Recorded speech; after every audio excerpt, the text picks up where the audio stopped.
This is going to be a little more of an in-depth look at the Marchesa, the Black Rose deck. It's Pirate Tribal, so she's the captain. We've got the throne. Whenever this creature attacks the player with the most life or tied for the most life, you put a +1/+1 counter. Other creatures you control have the throne.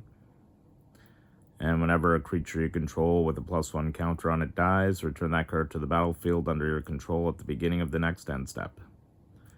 So we're going to be letting people damage us, and we're going to be attacking the person with the most life so we can get that dethrone trigger and hopefully do some little tricks where we can steal their stuff or blink some of our things. So to start off, we've got a few things that like the +1 counters. We've got the Direfleet Interloper. It's got Menace, and when it enters the battlefield, it explores. So reveal the top card of our library, put that card into our hand if it's a land, otherwise put a +1 counter on this creature. So we can kind of get ahead of the game that way. And if it ends up dying, we get to do that again. If it has the +1 counter and we have Marchesa out. We've got Siren Lookout. It's got flying. And when it enters the battlefield, it explores. So a similar type of thing. We've got the Subterranean Schooner. So when it attacks, target creature that crewed it this turn explores. So we can try to put a +1 counter on other creatures that don't have explore. We've got Captain Ripley Vance. Whenever you cast your third spell each turn, you put a +1 counter on it, and then it deals damage equal to its power to any target. So I don't really pull this one off too much, but it can be nice. Our big thing is the Herald of Secret Streams. So creatures you control with +1 counters on them can't be blocked.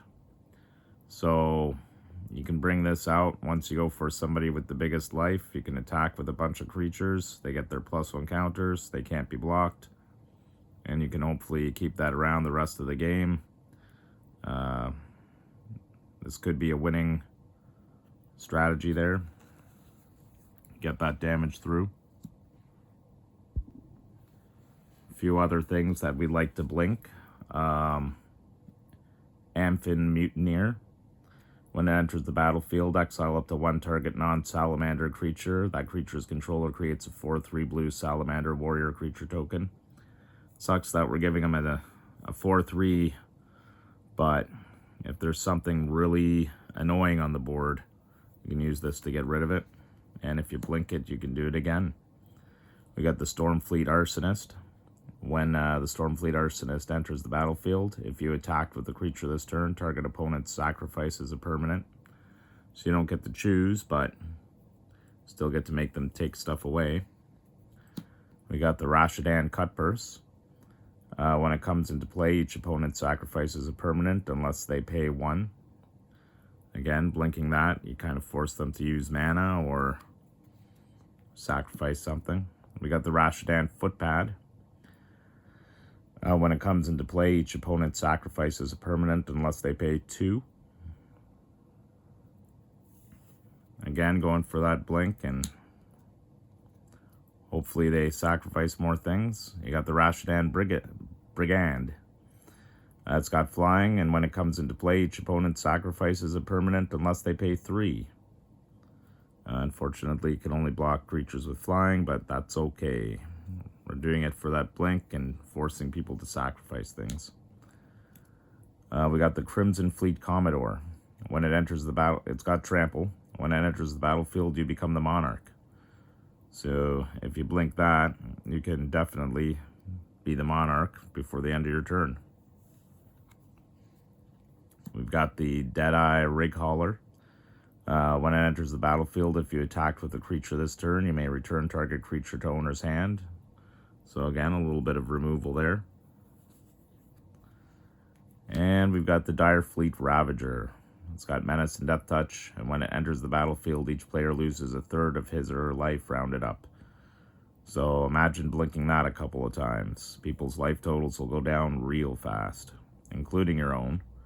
But that's okay. Hopefully you can outpace them.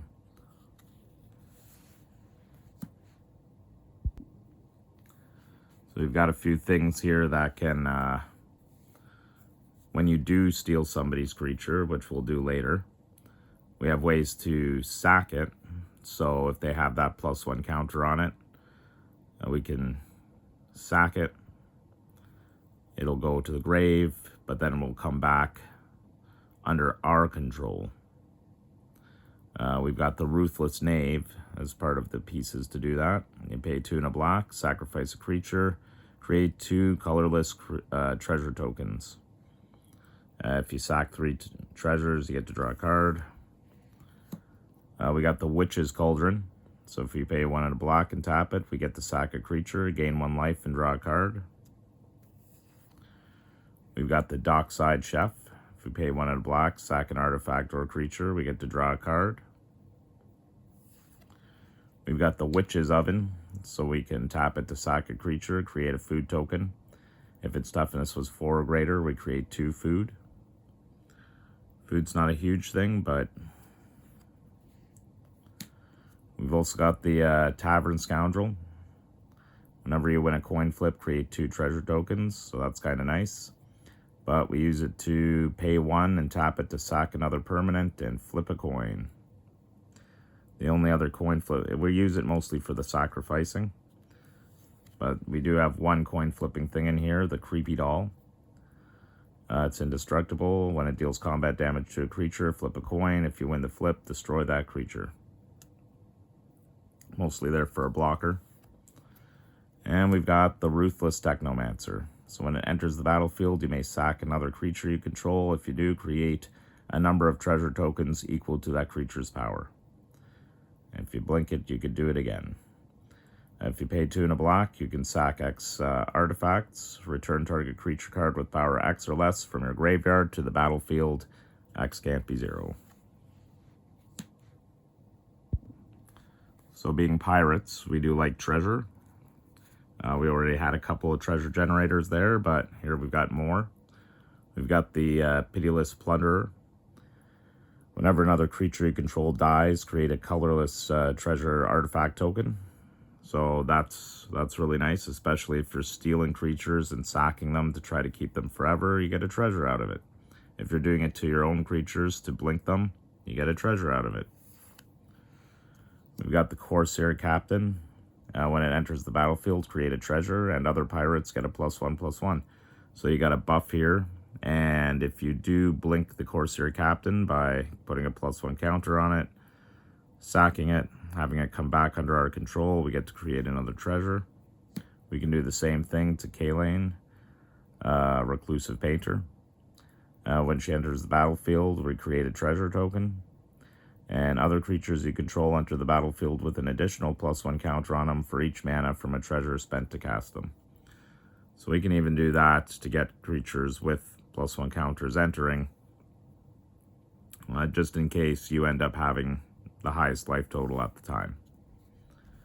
We've got Captain Lannery Storm. She's got haste. And whenever she attacks, create a colorless treasure artifact token.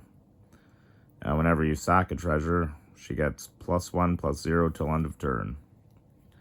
We've also got the Cutthroat Negotiator. Whenever it attacks, each player reveals the top card of their library. For each non-land card revealed this way, you create a tapped treasure token. Then each player draws a card. We've got the Treasure Vault. So for the second ability, if you pay XX and tap it, you could sack it and create X treasure tokens. We've got Zorn. If you would ever create 1 or more treasure tokens, instead you create those tokens plus an additional token. And of course, with all this treasure, we have Revel in Riches, an alternate win con here. Whenever a creature an opponent controls dies, you create a treasure. And at the beginning of your upkeep, if you control 10 or more treasures, you win the game. We've also got Floodhound. We could pay 3 to tap it to investigate. Not a big deal, but, you know, They need a pet dog. We got the magnifying glass. We could tap it to add a colorless, or if we pay 4 and tap it, we can investigate, creating a clue. And we kind of have those things in there because card draw is nice, but also we got the Academy manufacture. If you would create a clue, a food, or a treasure, instead create one of each. So we do have a way to create food, we do have a way to create clues and treasure, and so we'll get triple the value out of that. So we're going to need ways to steal things, so we can hopefully put a +1 counter on it and sack it to keep it forever. We got the coercive recruiter. When the coercive recruiter or another pirate enters the battlefield under your control, you're going to gain control of target creature till end of turn. You can untap it until end of turn. It gets haste and becomes a pirate, in addition to its other types. We've also got Zera, a renegade recruiter. So she's got flying, and whenever she attacks, look at the defending player's hand. You may put a creature card from it onto the battlefield under your control, tapped and attacking that player or a planeswalker they control. Then you return it to its owner's hand at the beginning of the next end step. Hopefully by that time you've already gotten the +1 counter on it, gotten rid of it, and now it's yours forever. We've got Hijack, so you can gain control of target artifact or creature till end of turn. Untap it, it gains haste. So again, temporarily stealing it, which can turn into permanently stealing it. Active Treason, gain control of target creature until end of turn. Untap that creature, it gains haste. We've got Kari Zev's Expertise, so gain control of target creature or vehicle till end of turn. Untap it, it gains haste. You may cast a card with a converted mana cost of 2 or less from your hand without paying its mana cost. We've got the Captivating Crew. If we pay 3 and a red, we gain control of target creature and opponent controls till end of turn. We untap it, it gains haste. We've got Hostage Taker. So when it enters the battlefield, exile another target creature or artifact until a Hostage Taker leaves the battlefield. You may cast that card for as long as it remains exiled. Spend mana as though it were mana of any type to cast it. So this is really nice. You could do it. You could steal somebody's thing. You could cast it so it's yours. And then you can blink the Hostage Taker and do it again. We've got Siphon Insight. We look at the top 2 cards of target opponent's library. Exile one of them face down. Put the other on the bottom of the library. You can look at it and play the exiled card for as long as it remains exiled. And you may spend mana as though it were mana of any color to cast it. And it's also got Flashback.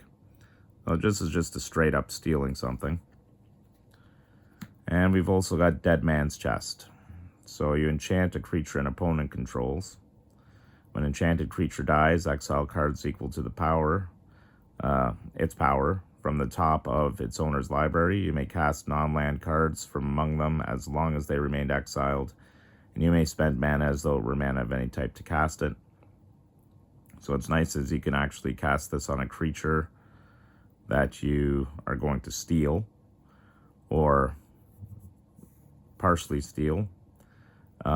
Even if you don't get the +1 counter on it and keep it forever, you can try to do that, and when you do sack it, Dead Man's Chest will go off and you'll get those cards. We've also got an alternate type of way to steal things. We've got Geysa, Glorious Resurrector. So if Marchesa is unavailable, if a creature an opponent controls would die, exile it instead, and at the beginning of your upkeep, put all creature cards exiled with Geysa, Glorious Resurrector onto the battlefield under your control, but they gain Decayed.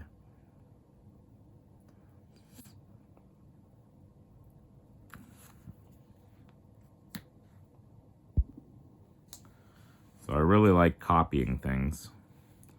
So in this deck too, we have ways to make copies, like Reflections of Lichera. When it enters, we choose a creature type. Pirates. Whenever you cast a spell of the chosen type, copy that spell. Woohoo. also got Mirror Image. You can have Mirror Image enter the battlefield as a copy of a creature you control. I like the artwork on that. We've got Cackling Counterpart. So create a token that's a copy of target creature you control. It's also got Flashback. And we've got Quasi-Duplicate. Create a token that's a copy of target creature you control. It's also got Jumpstart, so you may cast this card from your grave by discarding a card in addition to paying its other costs. We have a little bit of card discard here for a reason, because I'm being silly.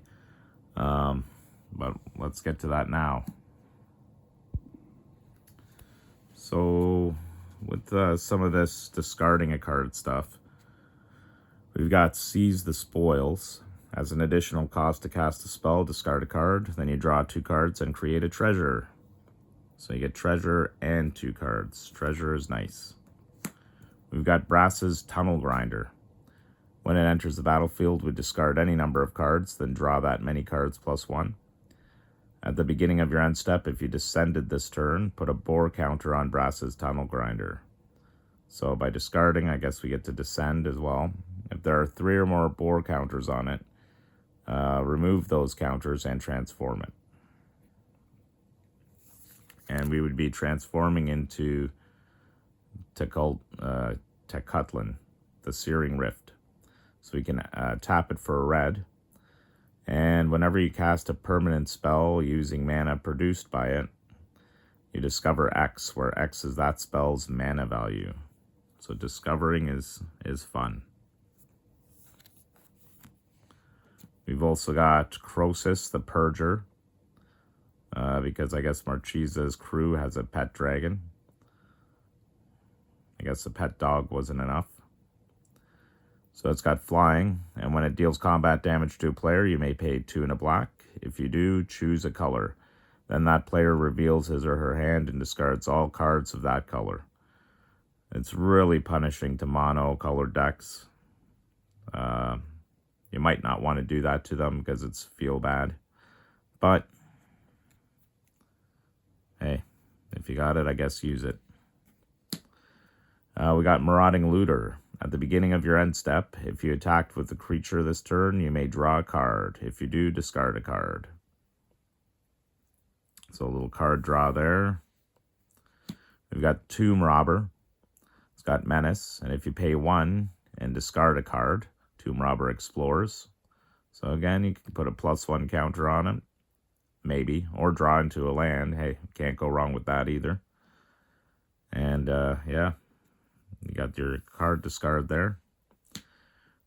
We've got the Underworld Cookbook, so we can tap it to discard a card and create a food. If we have the manufacturer there, we can create a food, a clue, and a treasure. If we pay 4 and tap it, we could sack it and return target creature card from your grave to your hand. We've also got Glinthorn Buccaneer. It's got haste. Whenever you discard a card, Glinthorn deals 1 damage to each opponent. So he'll benefit off of some of this discarding. If you pay 1 in a red, you could discard a card, draw a card. So he's got a built-in way of doing it anyways. And, of course, we have the name I can't pronounce, because every ship needs a chef. We've already got, like, the 1 chef in here, but, hey, this is the secret chef. As long as you've discarded a card this turn, you may pay a black or a red to cast the spell. When it enters, you may search your library for a card named the Cookbook, Underworld Cookbook. Reveal it, put it into your hand, then shuffle. So this is something you can do with all that food you might be creating, aside from eating it and gaining life. You can sack 2 foods, and target creature deals 6 damage to itself. We've also got the Ghost of Ramirez de Pedro. It can't be blocked by creatures with toughness 3 or greater. Whenever it deals combat damage to a player, choose up to 1 target card in a graveyard that was discarded or put there from a library this turn, and put that card into its owner's hand. So it's just a way to get your card back that you've discarded. Last of the cards we have in this deck are, we got Reanimate. Put target creature card from a graveyard onto the battlefield under your control. Lose life equal to its converted mana cost. So you could steal somebody else's creature, or you could bring back one of your own. We've got Angrath, Minotaur Pirate, because Angrath is cool. If you +2 him, he deals 1 damage to target opponent and each creature that player controls. If we -3 him, we could return a target pirate card from our grave to the battlefield, so it's a way to get something back. And if we -11 him, we destroy all creatures target opponent controls, and then Angrath deals damage to that player equal to their total power. Never really get that one off, but we have the Rashidan Pawn Shop because it's very thematic. But also, if you pay 2 and tap it, you can shuffle target card and play you control into its owner's library. So that's one way to soft destroy one of your creatures if an enchantment was put on it. Let's say something was put on Marchesa and you can't really do too much about it. You could do this, and when you go to shuffle her back in, you just put her back in the command zone. It's just a way to kind of save your things. We've got Sudden Demise, X and a red. Choose a color. Sudden Demise deals X damage to each creature of the chosen color.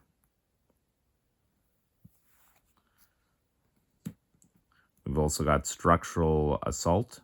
Destroy all artifacts, then Structural Assault deals damage to each creature equal to the number of artifacts that were put into graveyards from the battlefield this turn. We've got Rune Raider. At the beginning of your end step, if you attacked with a creature this turn, reveal the top card of your library and put that card into your hand. You lose life equal to the card's converted mana cost. So it's just a way to draw something. We've got the Vanquisher's Banner. When it enters, we choose the creature type. Pirates. Creatures you control of the chosen type get +1/+1. Yay! Whenever you cast a creature spell of the chosen type, you draw a card. So it's got some nice value there. You get a buff, and you get to draw cards. We've also got the Wishclaw Talisman. When it enters the battlefield with 3 wish counters on it, pay 1 and tap it to remove a wish counter from it. Search your library for a card, put it into your hand, then shuffle your library. And then an opponent gains control of it. But you can only activate it during your turn. But the nice thing is you can steal it back with the, what's it called? Oh yes, the Hostage Taker. So if you use this and you're able to blink the Hostage Taker, you could just steal your own Wishclaw Talisman back, and then you can make a wish again. We've also got As Foretold. So it's just a way to get something for free, and it's got cool art. At the beginning of your upkeep, put a time counter on As Foretold. Once each turn, you may pay 0 rather than pay the mana cost for a spell you cast with the mana value X or less, where X is the number of time counters on As Foretold. We've got the Time Stream Navigator. So to send, you got to control 10 or more permanents, and you get the City's Blessing. If you pay 2 and 2 blue and tap it, you put a Time Stream Navigator on the bottom of its owner's library, and you take an extra turn after this one. But you can only do it if you have the City's Blessing. So you can even use the Wishclaw to look for the Time Stream Navigator over and over. We've also got Coastline Marauders. Oh, I guess Time Stream Navigator doesn't have haste, though. How unfortunate.